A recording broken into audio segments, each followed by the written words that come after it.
Hello everybody and welcome back to the channel. My name is Karsten and I'm excited to be here with y'all. Today I wanted to, kind of treat this like a part 2 to my Finding Balance video. I haven't had too many videos here just explaining who I am and some of the things that I've experienced, but I kind of want to call myself out because things have changed since that original video. I have more understanding of maybe where I'm putting too much of my energy, and so I wanted to unpack this with all of you. I really want to uncover what it means to be an overachiever, how you can know that you are one, and I think more importantly, ways to get unstuck. We learn and we grow and we have new awareness of maybe the things that we can change or do differently, but I don't want it to just stop there at the awareness, right? I want us to do something about it, but I also want to make sure that we're giving ourselves plenty of grace. So buckle up for a great conversation and let's talk about what it means to be an overachiever. So I know that we've all been obsessed with Usher's halftime show, and so my idea of this is treating this like my confessions. No, for real, don't play like that. Per the Oxford Dictionary, overachieving is performing better or achieving more than is accepted or the standard. So in essence, you're not just doing what's being asked of you, you're going above and beyond that. And I think it's easy to find a lot of comfort in that because you're able to do a lot of things. You're able to do things maybe in ways that people didn't think were possible because you've overachieved and because you've done so much. But you can't always work so hard.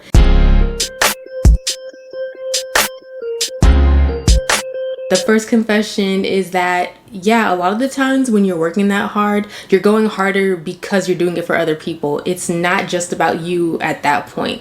You're trying to control the perceptions that people have of you. So you want to look like you can maintain this and have control and that you know what you're doing.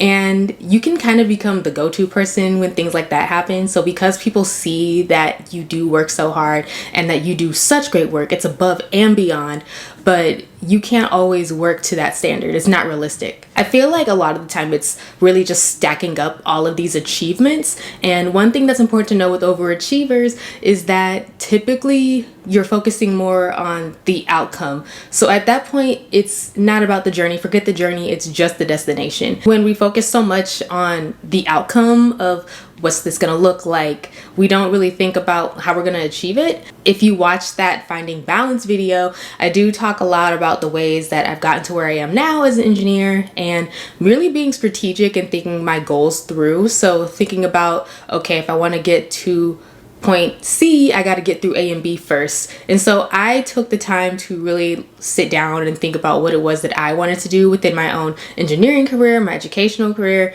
And it's gotten me to where, I want to be. I'm in a good position, but I can see looking back on it how maybe I put too much pressure on myself to achieve things and not really asking myself why I needed to achieve these things in the first place. It's like I'm racing and trying to keep up, and really I'm supposed to be running my own race, right? But there's this unspoken pressure to maintain this standard that you set up and to just keep achieving and keep achieving.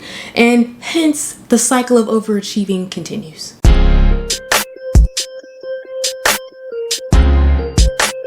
Another confession of being an overachiever is that sometimes when you're achieving so much, the why is that you're protecting yourself from this failure, either the fear of failure, the idea of failure, whatever failure means to you, you're doing whatever you can to make sure that that literally does not happen at all. When we think about going above and beyond, we can often get stuck in this way of trying to be the best. And it's not just trying to be our best selves. I think that's always more important than just trying to achieve or get these accolades from other people. But we're also just trying to be the best at everything, every endeavor, every plan that we have, any goal that we have. We're just trying to be the best. And by any means necessary, and that's not the healthiest thing to do. Being an overachiever, the standard that you've set for yourself is already so high. The idea of failure can seem like the worst thing that can possibly happen. When I was in school, I know that getting bad grades. Maybe middle school and high school, getting bad grades was probably the worst thing that could happen, because a C was like the end of the world. It meant that I wasn't doing what I needed to. And that way of thinking doesn't really work well. I know when I went to college, they say, C's get degrees, whatever, how you feel is how you feel. But you're not always going to be the best. You might be the best in this small pond, and then you go out into this ocean and it's like, oh shoot, yeah, actually, maybe I'm not as great as I thought I was. And we need to be for real about that. There's nothing wrong with not being the best at something, and it's literally possible to be the best at every single thing that you do. But the sooner that you realize that, the more you can give yourself the space that you need to breathe, number one, but also to get comfortable with the idea of failure. What does it mean to fail? What does it look like to fail? What does it look like to you? Maybe that's the question that you should be asking yourself. I've been seeing a lot of threads about this. There's been conversations about just being gifted and talented, and I think more from like a humorous standpoint of, okay, you've been in all these programs, you're gifted and talented, and now you have problems, you got issues. Maybe we shouldn't call them issues, but you know what I mean. To anyone else who was deemed gifted and talented at school, do you also now have crippling anxiety, a fear of failure, and a feeling you'll never be good enough? If you were in the gifted and talented program at your school in the 90s, how's your ADHD, high-functioning anxiety, and perfectionist-based procrastination going? Bonus if you're also the oldest daughter and now fully immersed in your own spiritual journey. I can definitely say I relate to that, and that's part of why I'm making this video, because I know I need to release myself from the pressures of being an overachiever, and it's not always the healthiest thing to be.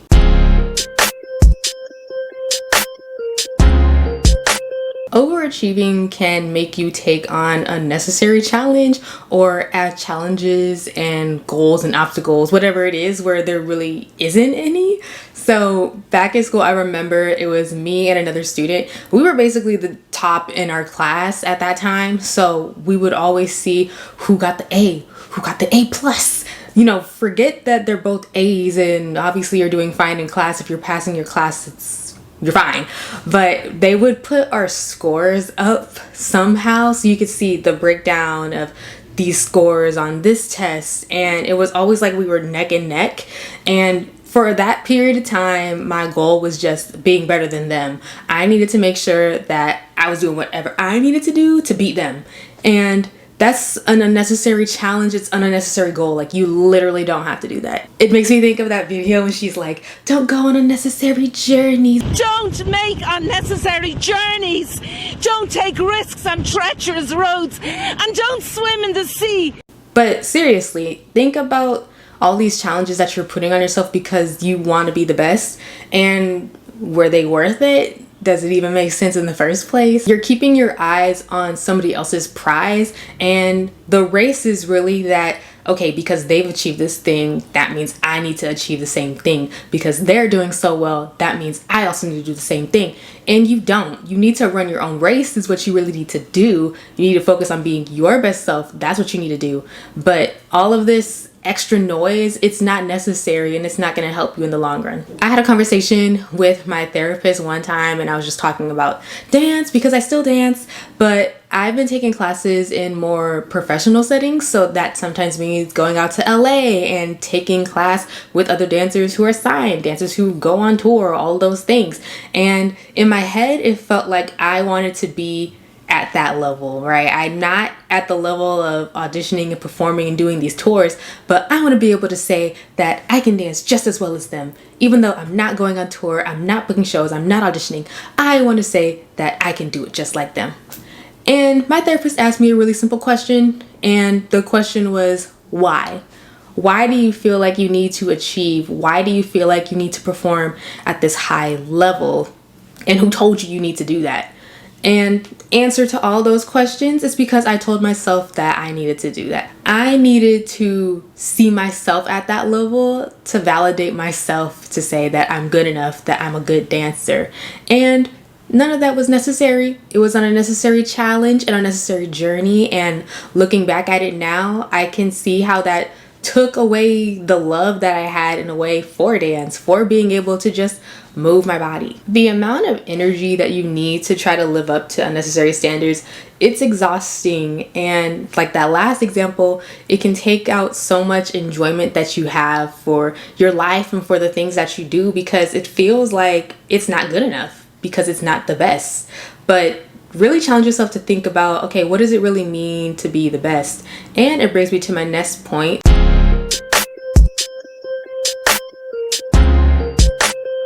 Overachieving can make it hard for you to realize where your limits are. And before you attack me, I believe that we can reach our fullest potential. I believe in becoming our fullest versions of ourselves. And I'm never going to tell somebody to not go for the goals or go for their dreams. But we also need to be for real about where we do have limits and where we do have weaknesses. And it's not to say that you can never achieve your goals, because you totally can. But we also need to recognize that we're human and that there's only so much that we can do. It's almost like we're trying to avoid weaknesses. And so because we're trying to be the best at everything, we're protecting ourselves, but we're also trying to take away any possibility of realizing that we do have weaknesses and we do have limitations. One way that this happens, especially as an overachiever, is going for the things that you're already good at. So you're trying to build on what you already know, maybe some skill that you already have, but you're keeping it safe and you're really just trying to do that one thing well. But challenge yourself to try something new, and maybe challenge yourself to do something that you suck at. Maybe something that doesn't come as easily to you, because we do need those reminders as much as we can go for our dreams and our goals. We need those reminders that there's still more to learn and that there's still more to do. And there's nothing wrong with having more to learn. I don't know if it's just that we get to this point of overachieving and we're just trying to be perfectionists and do everything well, but even the most perfect, or at least perceived to be perfect person, they still have something to work on, and they still have things that they're not good at either. I don't think there's anybody in the world that can do no wrong. I don't think there's anybody in the world that is just perfect at every single thing, because again, it's impossible. But you don't need to be the person that's putting that standard on you, because how is it helping you if you're burning yourself out and working to exhaustion just because you're trying to be the best, just because you want to achieve every single thing in this life? So, obviously we had to read ourselves a little bit, but since we're on this topic, let's talk about how to get unstuck and how to change the narrative. How do we stop being such overachievers, and how do we allow ourselves to just be human and try our best? You need to affirm that what you can do in this moment right now is already enough. And I had a moment this weekend of just resting and relaxing, and it was almost as if there was a part of me telling myself that I needed to do more, that I needed to get up, I need to go outside, I need to have an activity to do, I need something to take my time. We need to remember to take time that we need to just acknowledge that we're already doing enough. Just waking up this morning, getting a shower, brushing your teeth, getting breakfast, all of those things, it still requires effort. And the amount of effort that you put into every single moment, it doesn't need to be on 10 all the time. You can still make time to rest, and you can still make time to acknowledge that the work that you're doing is already good enough. Make peace. Make peace with the fact that you cannot do it all and you cannot be it all. Just take that out of your head, right now. Just throw it out.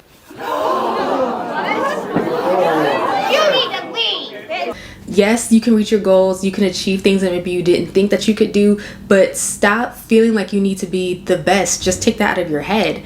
And there's always going to be somebody that's better at something than you are. That's just the way it is, and there's nothing that you can do to change that.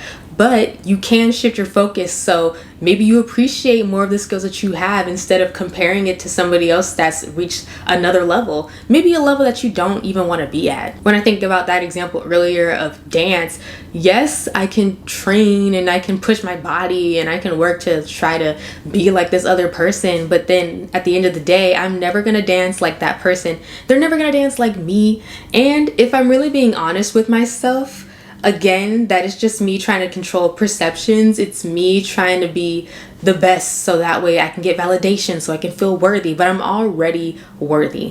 And if I really sit back and think about it, am I trying to audition for tours and do all this? No, I'm not. I'm not. And same thing for you. What is this goal that you have, this thing you're trying to attain that maybe is a lot bigger than maybe you're actually able to do? And even if it's not that you're not able to do it, maybe you don't even feel like doing it to begin with. You know, just ask yourself that question. Do I really want this? Like, is it worth the effort that I'm putting in? We look at achievement sometimes as ways of saying that we're worthy, that we're good enough, that we're smart enough, that we're acceptable, and we're already acceptable as we are. And there's no achievement that you can get that's gonna make you a better person. I'm sorry, but you can go for all the awards you want, all the accolades. Maybe you've gotten an award recently, and that is great. You know, we love recognition, we love being recognized for the work that we do, but there is no award that you're gonna get that's gonna make you a better person. It's not gonna make you worthy, and you don't need to strive to be the best just to be recognized by other people, because it's not worth it. And aren't you tired of going for invisible prizes? Like, there's always a feeling that it's not good enough. It's only as good as other people will say it is. And what is it that you're trying to get people to say about you in the first place? Like, what do you want them to say? We don't take the time to validate ourselves enough, and that's why we get so stuck on the words of other people, and why we get so stuck and caught up in trying to match these expectations that we've set for ourselves, because we feel like it's gonna make us more worthy, and it's not. It might make you more tired, it might make you more overworked, but is it gonna make you more worthy? Absolutely not. Overachieving and overwork that goes unchecked can lead to burnout, and that is not something that is good for anybody. You're not going to get an award for being the most overworked person. You're not going to get an award for fighting tooth and nail, for going down to the bone and doing all this hard work. You're not going to get an award for that. And why would you want to burn yourself out anyway? If you do too much, you're not going to be able to show up for the people in your life. So maybe you have parents, maybe you have friends, maybe you have extended family members, maybe your job even. You can't show up fully because you're working so hard and you're not giving yourself the time to breathe and to just be human. But what's more important than all of those other things is making sure that you can show up for yourself. If you made it to the end of this video, thanks so much for sticking around and hearing me just talk about being an overachiever. I think it's something that a lot more people deal with than we realize, and it's okay to be honest about maybe some of the habits that we have that aren't healthy. I think the sooner we can realize where we can change and grow and improve, we can, number one, get started in doing those things, but number two, we can also have tools in our tool belt to help other people get free, to help other people understand that they don't have to be perfect, that they're not perfect, but they can still accept themselves as they are. I'm really thinking about doing more videos where I'm just kind of expressing myself, talking about specific things that I have in my mind. I've been doing a couple commentary videos. I had those travel videos that I did and beauty aesthetics video, which check those out if you have not, because I love them. But it's nice to just sit down and talk about the things that go on behind the scenes, the things that maybe we're not as open about. And so I hope you stick around for more of these types of videos. If you enjoyed it, please subscribe to the channel. Go ahead, leave a comment if something stuck out to you, and tell a friend to tell a friend. Maybe they might enjoy this video too. If you want more insights from me, I also have a monthly newsletter that is available called The Open Invitation that you can join. And I also have a podcast called The Words of Me Podcast for even more information and great conversations on a range of topics. But until next time, thank you so much for being here, and I hope to see you around soon.